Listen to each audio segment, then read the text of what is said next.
더불어민주당 대선 후보로 이재명 경기지사가 선출됐지만 압도적인 과반 확보에는 실패하면서 경선 후유증이 현실화하고 있습니다.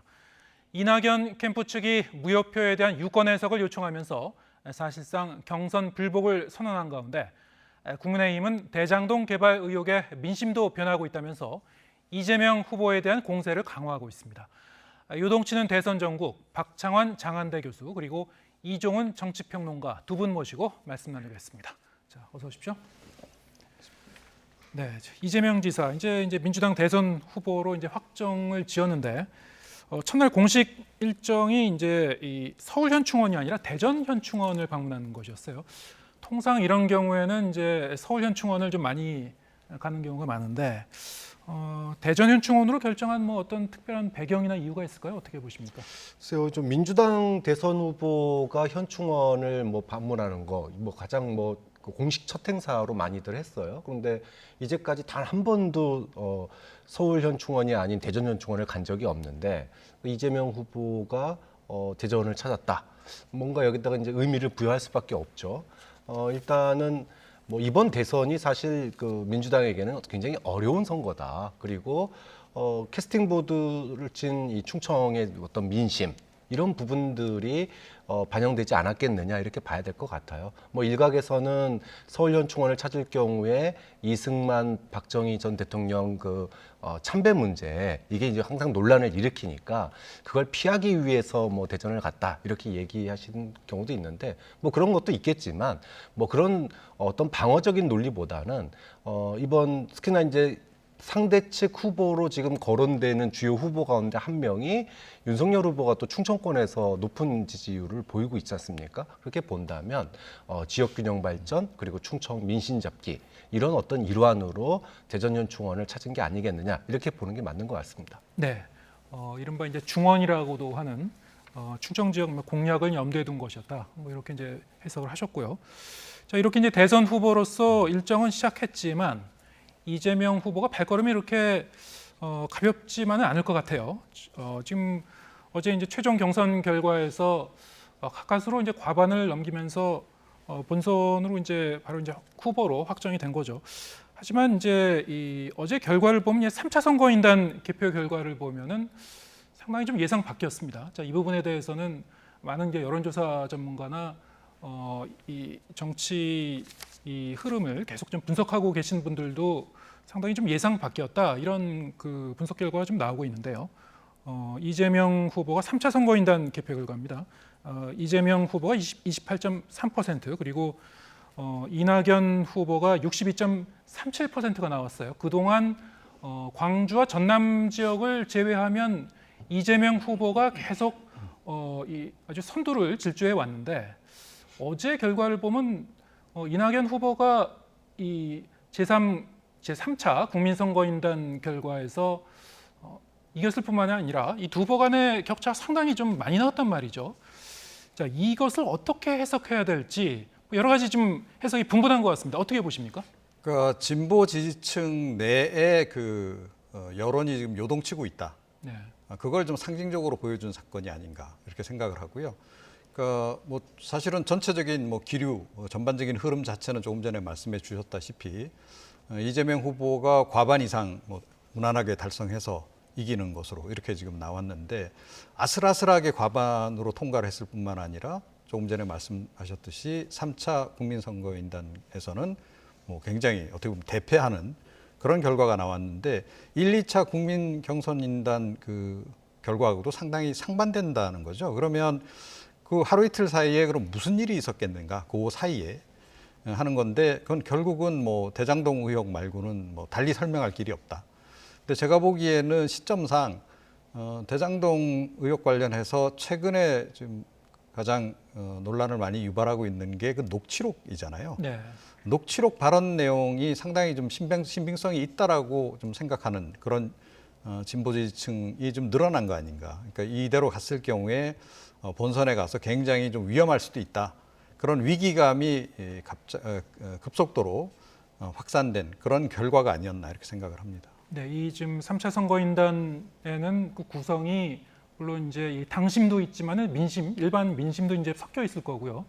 그리고 지금 말씀하신 대로 대장동 관련 의혹이 상당히 좀 작용을 했을 것이다 이렇게 해석을 하셨는데, 근데 만약에 그렇다면 뭐 같은 시기에 이 투표를 한 서울 지역 경선이라든가 아니면은 다른 이제 여론조사 결과에도 어느 정도는 이런 흐름이 좀 반영돼야 할 것 같은데 또 이 조사 결과마다 상당히 좀 간극이 있어요. 네. 자, 이 부분에 대해서 이제 속 시원하게 아직까지 이제 좀 해석하기가 좀 쉽진 않은 것 같은데 어떻게 보시는지? 네, 맞습니다. 이게 이제 대장동 의혹의 여파다라고 얘기를 한다면 조짐이나 징조가 나타나야 돼요. 예를 들어 같은 기간 동안 투표가 진행됐던 서울 지역, 그리고 그 전날 하루 차이로 진행됐던 경기 지역, 또 그리고 며칠 상관이긴 하지만 넓게 본다면 수도권으로 볼 수 있는 인천 지역, 이 세 지역, 수도권을 아우르는 세 지역에서 이재명 후보가 55%, 뭐 이낙연 후보가 뭐 33%, 요 정도의 비율로 그냥 쭉 이어졌거든요.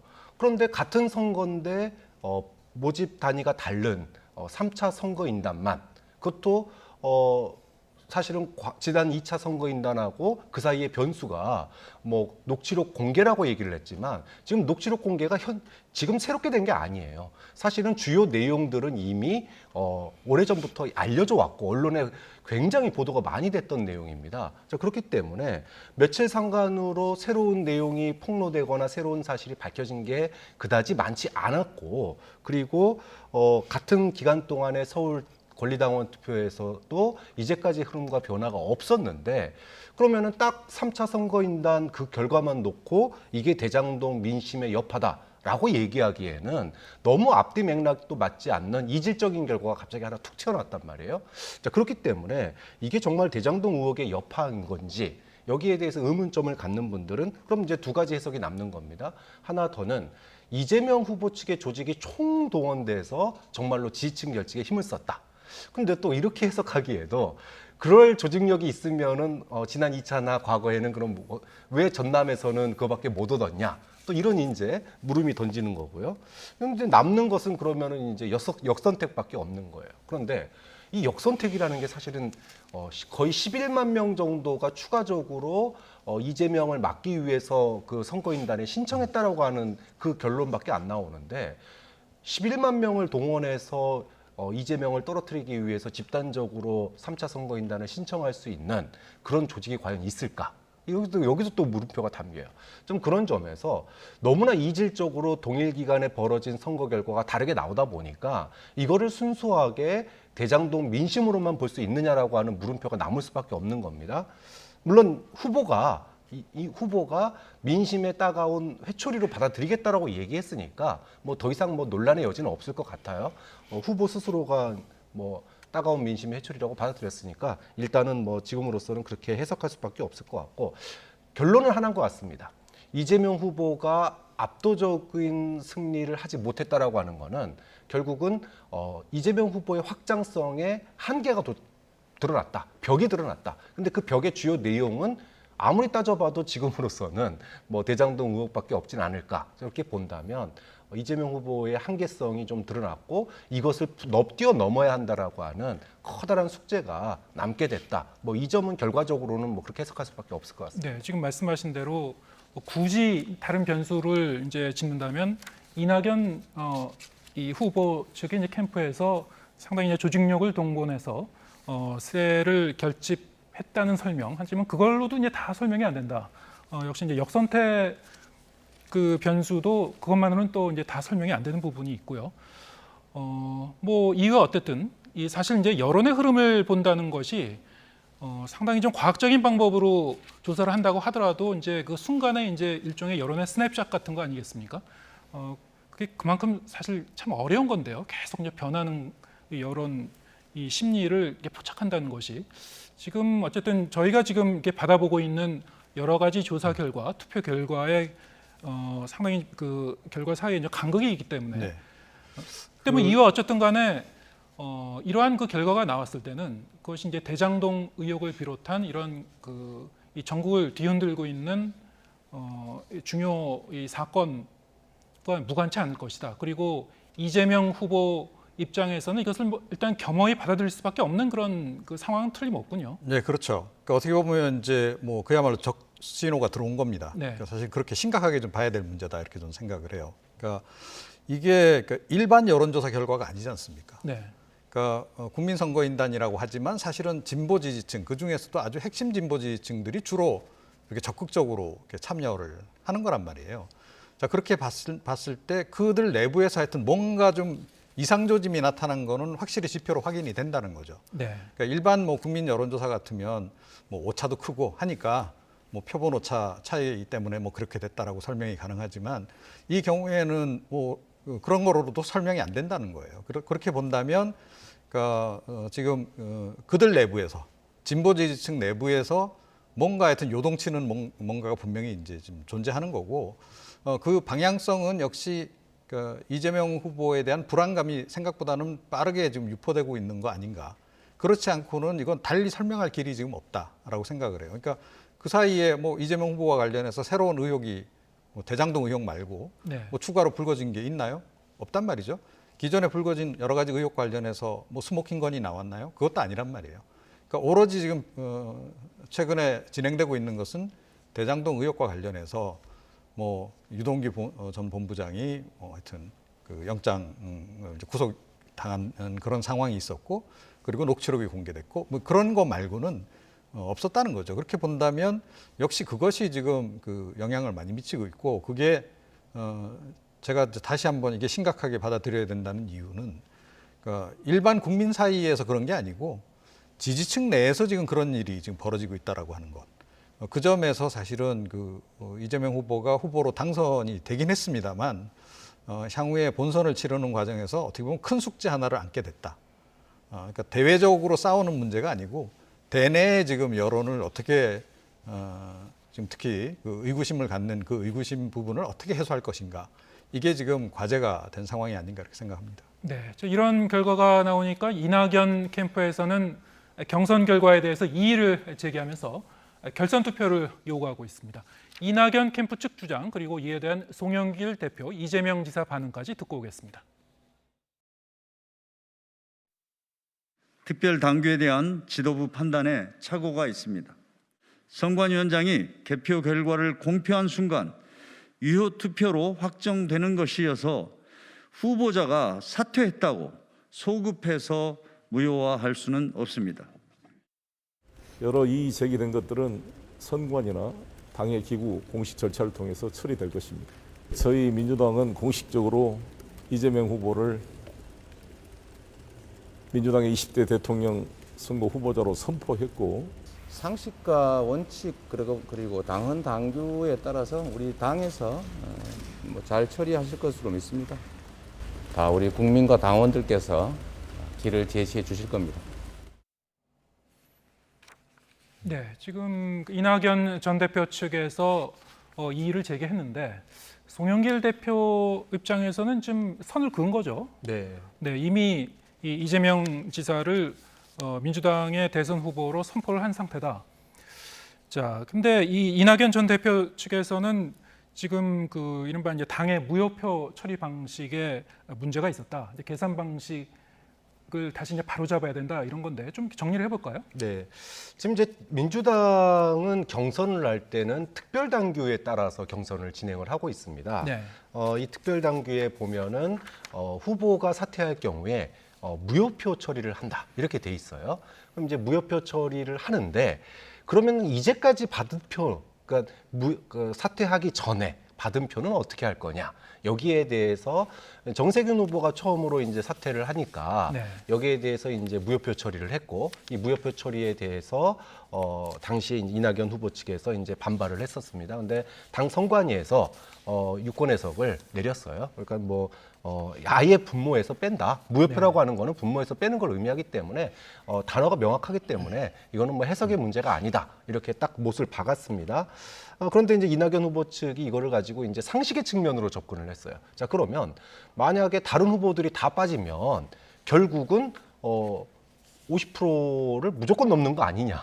예. 만약에 추미애 후보 빠지고 못 빠지고 그러면 어떻게 이 결선 투표의 의미 자체가 없는 거 아니냐 이러면서 이제 문제 제기를 했는데 사실은 이 부분을 넘어설 만큼 압승이 예상됐었기 때문에 이게 찻잔 속의 폭풍으로 끝날 줄 알았습니다. 그런데 이 마지막 그 3차 경선, 선거인단 경선에서 이 큰 표차로 결과가 뒤집히면서 사실은 이 오차범위 안으로 들어가 버렸어요. 이 무효표 논란 안으로 들어가 버렸습니다. 그렇기 때문에 뭐 지금 당 선관위에서 이 무효표를 처리하는 방식을 이미 결정을 했기 때문에 뒤집힐 가능성은 없다. 다만 뒤집히지 않겠지만 이낙연 후보 측에 빌미를 줬다라는 거죠. 그래서 이낙연 후보 측이 울고 싶은데 뺨 맞은 꼴이 됐다. 그래서 사실은 뭐 대장동 의혹이 시간이 조금 더 있었다면, 경선이 조금 더 늦춰졌다면 그것 때문에 결선 투표에 목매인 거 아닙니까? 뒤집을 수 있을 텐데. 근데 사실은 그 오차 범위를 벗어나는, 즉 무효표 처리 그 범위를 벗어나는 50% 달성을 이재명 후보가 했다면 사실은 뭐 명분이 없는 거죠. 네.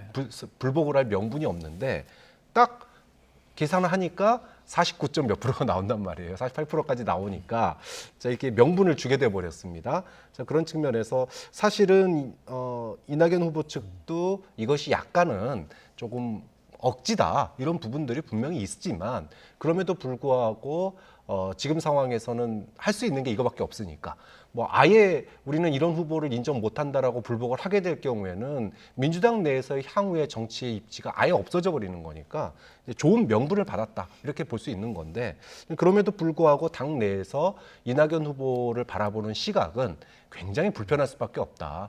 이제까지 민주당 경선에서 이런 불복의 사례가 별로 없었기 때문에 지금 이 무효표 처리를 놓고 빌미를 주게 됐는데 결국은 뭐 결과적으로는 민주당에서는 당 선관위에서 일고의 가치가 없다 이렇게 아마 판단을 내릴 거고요.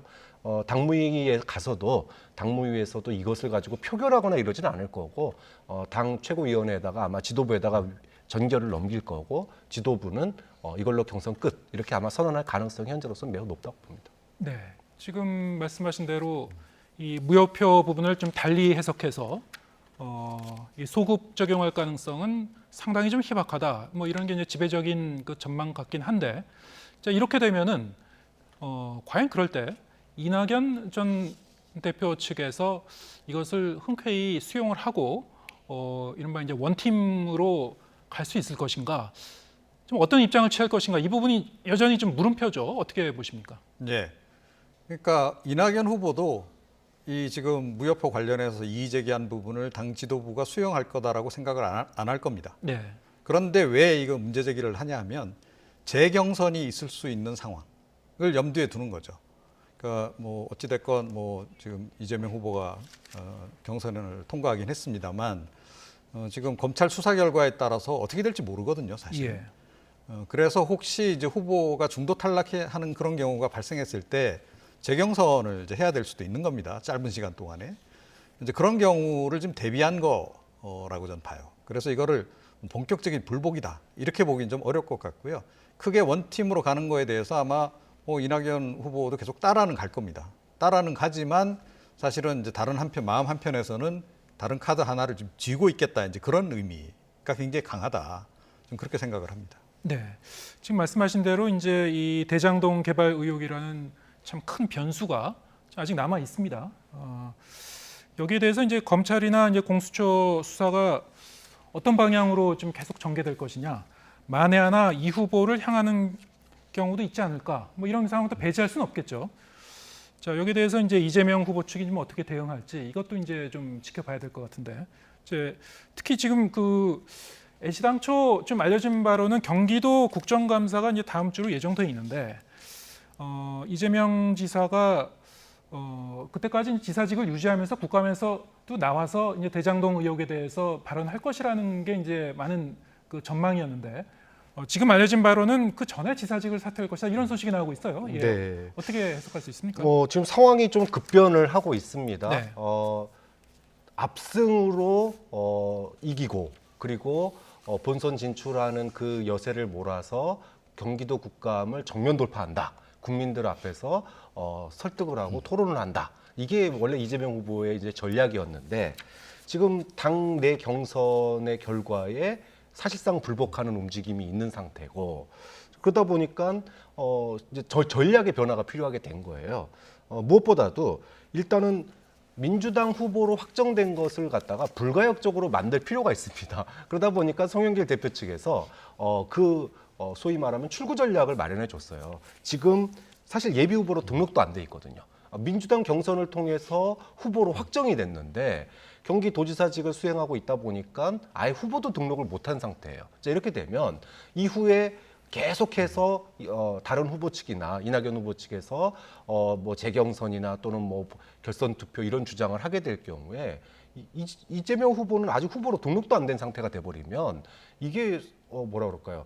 언제든지 되돌릴 수 있는 그런 기회가 생긴단 말이죠. 그래서 송영길 대표 측에서 좀 후보 확정을 갖다가 확실하게 짓고 흔들림 없는 민주당의 후보로 불가역적인 상황을 만들기 위해서 빨리 사퇴를 하고 예비 후보 등록을 해라. 네. 그래야지 물론 뭐 후보를 인정하는 뭐 후보 당선증 같은 걸 주기는 했지만 그럼에도 불구하고 좀 불가역적인 상황을 만들겠다. 이게 이제 지금 송영길 대표의 요구 상황이었어요. 네. 이걸 이재명 후보가 이제 받아들일 거냐 말 거냐를 결정을 해야 되는데 지금 경기도 국감에서 본인이 수세에 몰릴 경우도 생각을 해야 되고 또는 수세에 몰리지 않더라도 싸우는 국면을 만들 수밖에 없는 거 아닙니까? 자, 그런 상태인데 지금 야당의 공격이 야당의 목소리로 공격하는 게 아니라 이낙연 캠프의 목소리를 빌려가지고 공격을 지금 하고 있단 말이에요. 자, 그렇게 되면 리스크가 2배로 커지게 됩니다. 자, 이런 점들이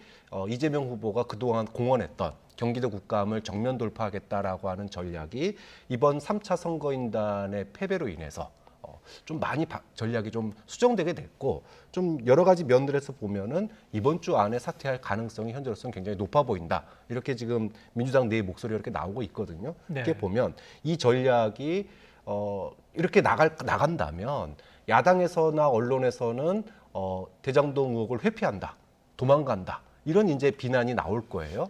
이거를 모양새를 어떻게 만들 거냐. 이재명 스타일이라면 정면 돌파가 이재명 스타일인데 그 스타일을 버리고 당의 요구에 의해서 어쩔 수 없이 지사직을 사퇴하는 모양새를 만들 건지 물론 뭐 당에서는 그것을 보완하기 위해서 대장동 TF를 만든다고 하지만 이재명 지사가 직접 그 전선의 앞에서 전투를 하는 것과 다른 당에서 TF에서 얘기하는 것은 하늘과 땅 차이가 있거든요. 좀 그런 점에 있어서 당의 요구를 이재명 후보가 어떻게 받아들일지 이 부분이 굉장히 저는 관심사가 될 것 같습니다. 예, 알겠습니다.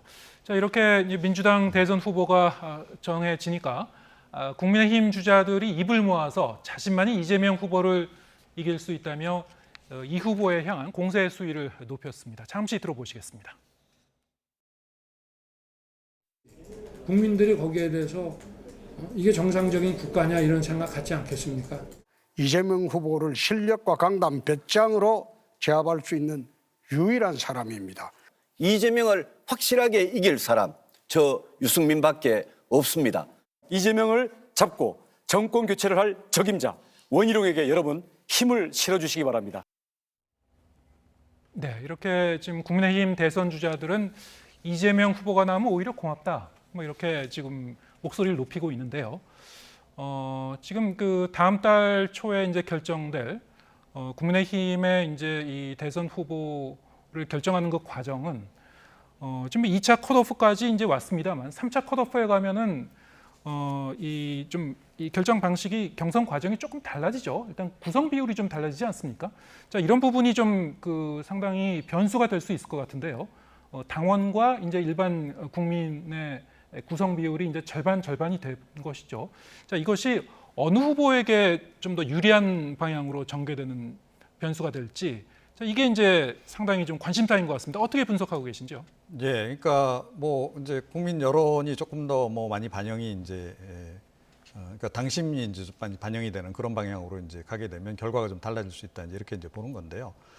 뭐 어떻게 될지는 뭐 누구도 예상하기 어려운데 아무래도 조금 더 그 보수 성향을 좀 많이 보이고 있는 사람이 조금 더 이제 유리할 수 있는 이제 그런 그 상황이 될 수도 있다라고 저는 생각을 합니다. 이제 근데 사실은 이 부분은 저는 개인적으로는 굉장히 이번에 그 국민의힘이 잘못한 대목이다라고 저는 봐요.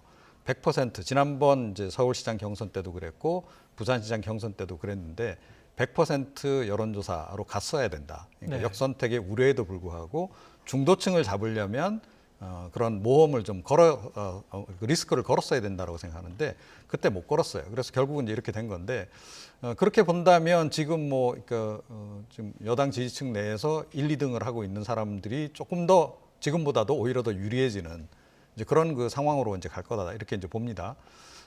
다만 이제 변수가 있다면 여기에도 역시 지금 1위 후보인 윤석열 그 후보 같은 경우에 지금 의혹이 지금 제기가 돼 있는 상태고 예.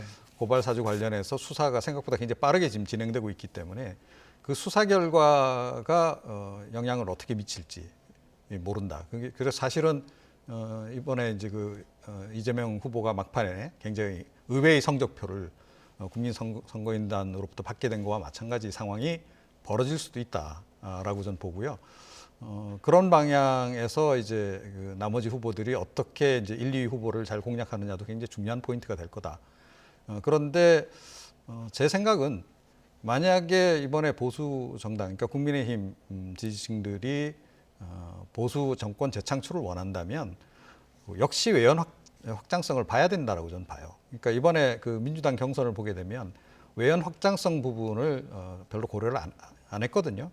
철저하게 어떻게 보면 자기들만의 잔치로 이제 흘러갔던 그런 측면이 있는 거고, 그래서 사실은 제가 보기에는 상당히 좀 아슬아슬한 선택을 지금 결과적으로 했다라고 좀 보거든요. 굉장히 많은 위험을 안고 과연 이제 그렇게 국민의힘도 갈지는 좀 모르겠어요. 그런데 좀 역설적인 상황은 결과적으로 이 검찰이 상당한 결정권을 갖게 됐다는 거예요. 네.